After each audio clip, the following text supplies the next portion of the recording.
नमस्कार मित्रों, वैशाख मास के शुक्ल पक्ष की तृतीया तिथि, जिसे हम अक्षय तृतीया के नाम से जानते हैं, भारतीय संस्कृति में केवल एक त्योहार नहीं बल्कि अनंत सिद्धियों का द्वार है।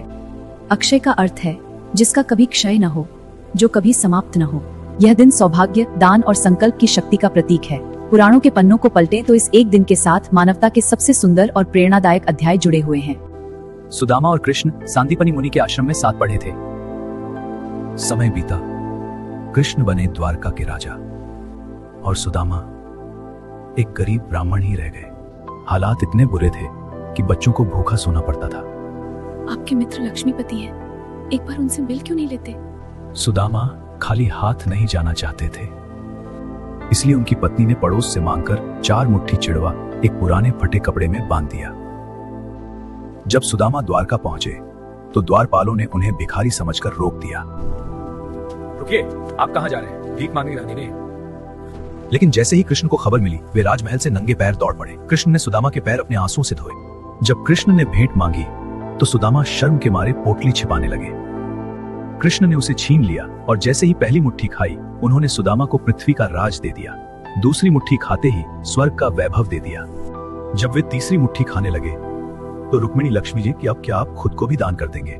सुदामा जब वापस लौटे तो उन्हें अपनी झोपड़ी नहीं मिली, बल्कि वहां एक भव्य महल खड़ा था। भगवान वस्तु नहीं, भाव देखते हैं। जब पांडव वनवास में थे तो सूर्यदेव ने उन्हें यह अक्षय पात्र दिया था। इसकी शर्त यह थी कि जब तक द्रौपदी भोजन नहीं कर लेती तब तक यह पात्र असीमित भोजन देगा। एक दिन दुर्योधन की चाल के कारण दुर्वासा ऋषि जी अपने 10,000 शिष्यों के साथ पांडवों की कुटिया पर पहुंच गए। उस समय द्रौपदी भोजन कर चुकी थी और पात्र खाली हो चुका था। हम नदी में स्नान करके आते हैं, तब तक भोजन तैयार रखना। द्रौपदी संकट में पड़ गई क्योंकि ऋषि को खाली हाथ लौटाने का मतलब था भयानक श्राप। उन्होंने कृष्ण को पुकारा, सखी मुझे बहुत भूख लगी है, कुछ खिलाओ। द्रौपदी ने खाली बर्तन दिखाया जिसमें किनारे पर चावल का एक छोटा सा दाना और साग का टुकड़ा बचा था। चिंता न करो। कृष्ण ने उसे बड़े चाव से खाया।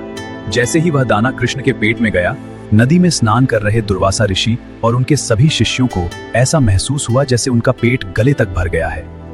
वे इतने तृप्त हो गए कि पांडवों के पास भोजन के लिए जा ही नहीं पाए। सीख, जहां भगवान की कृपा होती है वहां कभी अभाव नहीं होता। परशुराम जी का जन्म ऋषि जमदग्नि और माता रेणुका के घर हुआ था।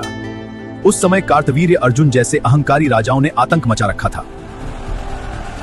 एक बार उस राजा ने परशुराम के पिता की कामधेनु गाय छीन ली और ऋषि का अपमान किया। तब परशुराम ने अपनी कुल्हाड़ी उठाई और अकेले ही उस राजा की विशाल सेना का वध कर दिया। उन्होंने 21 बार पृथ्वी को अधर्मी राजाओं से मुक्त किया। लेकिन वे केवल योद्धा नहीं थे, वे शस्त्र और शास्त्र दोनों के ज्ञाता थे। माना जाता है कि वे आज भी महेंद्रगिरी पर्वत पर तपस्या कर रहे हैं। वे अष्ट चिरंजीवियों में से एक है जो कलयुग के अंत में कल के अवतार के गुरु बनेंगे। सूर्य वंश के राजा सगर के 60,000 पुत्रों को कपिल मुनि ने भस्म कर दिया था। उनकी मुक्ति के लिए स्वर्ग की गंगा को धरती पर लाना अनिवार्य था। भगीरथ के कई पूर्वजों ने प्रयास किया लेकिन सफल नहीं हुए। अंततः भगीरथ ने कठोर तपस्या की। मैं आने को तैयार हूँ, लेकिन पृथ्वी मेरा वेग सहन नहीं कर पाएगी और मैं पाताल में समा जाऊंगी। तब भगीरथ ने भगवान शिव की आराधना की। शिव जी ने गंगा को अपनी जटाओं में कैद कर लिया और फिर उसकी एक छोटी सी धारा धरती पर छोड़ी। गंगा मुक्त हो। गंगा के स्पर्श से भगीरथ के पूर्वजों का उद्धार हुआ। सीख, दृढ़ संकल्प से असंभव को भी संभव बनाया जा सकता है। महर्षि वेदव्यास ने जब महाभारत की कल्पना की तो उन्हें पता था कि इसे लिखना किसी साधारण मनुष्य के बस की बात नहीं है। उन्होंने ब्रह्मा जी की सलाह पर गणेश जी को आमंत्रित किया।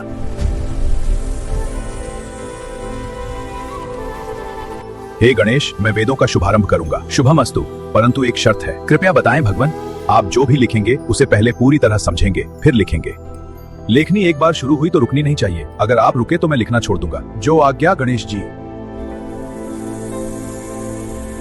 व्यास जी जब कोई बहुत कठिन श्लोक बोलते तो गणेश जी उसे समझने के लिए रुकते और उस बीच व्यास जी आगे की कहानी सोच लेते। यह अद्भुत जुगलबंदी अक्षय तृतीया को शुरू हुई और दुनिया को सबसे बड़ा महाकाव्य मिला। भगवान शिव वैरागी थे। उन्होंने कहा कि यह दुनिया मोह माया है और भोजन भी माया है। प्रकृति स्वरूपा मां पार्वती को यह पसंद नहीं आया। उन्होंने खुद को संसार से ओझल कर लिया। धरती बंजर हो गई, न फसल उगी न फल। देवता और मनुष्य भूख से तड़पने लगे। तब मां पार्वती ने काशी में अन्नपूर्णा का रूप लिया। शिवजी स्वयं झोली फैलाकर उनके पास भिक्षा मांगने आए। मां ने उन्हें भोजन कराया और शिवजी ने स्वीकार किया कि प्रकृति और अन्न भी सत्य हैं। अक्षय तृतीया का यह पावन पर्व हमें सिखाता है कि सच्ची श्रद्धा और नेक इरादों से किया गया कोई भी कार्य कभी निष्फल नहीं होता। आशा है कि इन पौराणिक कथाओं से मिलने वाली सीख आपके जीवन में सुख, समृद्धि और अक्षय संतोष लेकर आएगी। अगर आपको अक्षय तृतीया की ये कथाएं और इनके पीछे छिपे संदेश अच्छे लगे हों तो इस वीडियो को लाइक करें और अपनों के साथ शेयर करना न भूलें। ऐसी ही आध्यात्मिक और प्रेरणादायक कहानियों के लिए हमारे चैनल को सब्सक्राइब करें। शुभ अक्षय तृतीया।